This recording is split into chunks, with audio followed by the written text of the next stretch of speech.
two most common controls on compressors are ratio and threshold, both very important to understand, so we're going to focus on that in this video. I've got the transporter here. I'm going to use that as a ruler, and in the waveform itself, I want you to have a look. You see the middle point here, which is silence. Sound radiates downwards and upwards, so basically volume is radiating out from the center.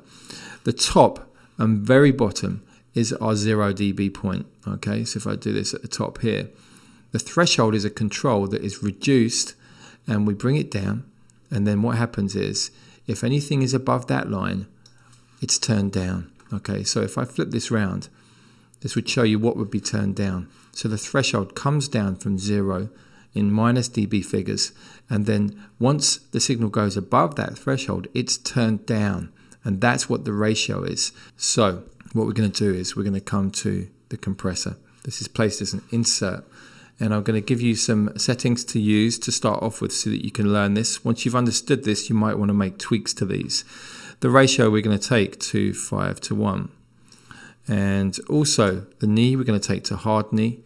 Going to take the compressor threshold to 0. We're going to stick with the RMS, but what we're going to do is take the gain down. I'm going to explain what these are, and you'll understand why I'm doing what I'm doing. So at the moment the threshold is 0, so let's take our fake threshold to the top. And as I reduce this, imagine this line is coming down, okay? And we're going to get to a point where anything's above that line, it will start flashing down gain reduction on the meter here, and it will show us how much it's turning the volume down. So let's take the threshold up. Let's try and mirror this as we go. So let's get this looping. Let me bring it down. So no compression at all. You don't see any gain reduction at the moment. Let's bring it down. Let me hold you. There we go. Eternally. You can see at certain points Let me the volume is turned down. hold you in my arms. Let's try and replicate what's happening here. Let me hold you eternally.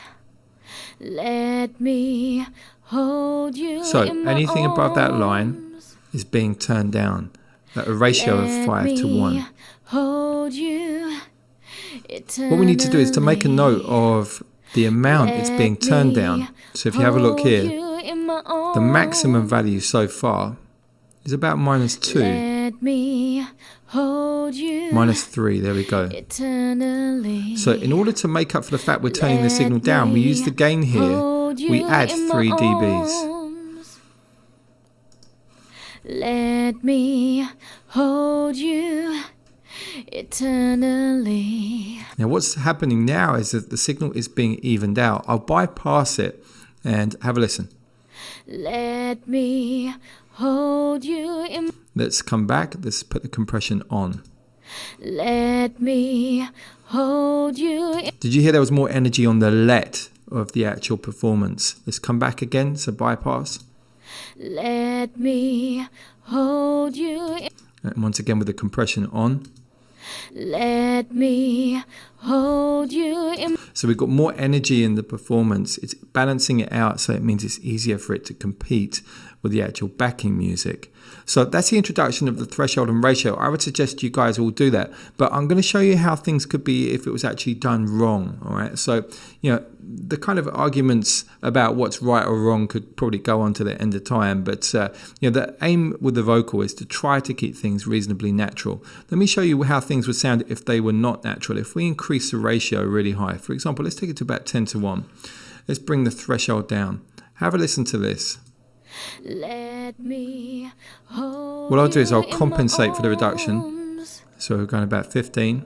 Let me hold you Let's go even further down. eternally. I'm going to take this so that the Let breaths me hold are being you reduced in as my well. arms.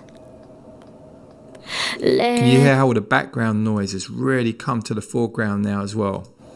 Let me And just to emphasize this, I'm going to make the release really fast. fast. Let me hold you eternally. So this is very unnatural. So if you go through that exercise with a variety of different sounds, get used to the way that compressor is working. The problem with Logic's compressor is that the default settings are not there to help you learn. Okay, so I recommend when you're learning compression, take your threshold to 0, gradually bring it down until you see the compressor start working. Then increase the gain to compensate for the amount it's actually been reduced.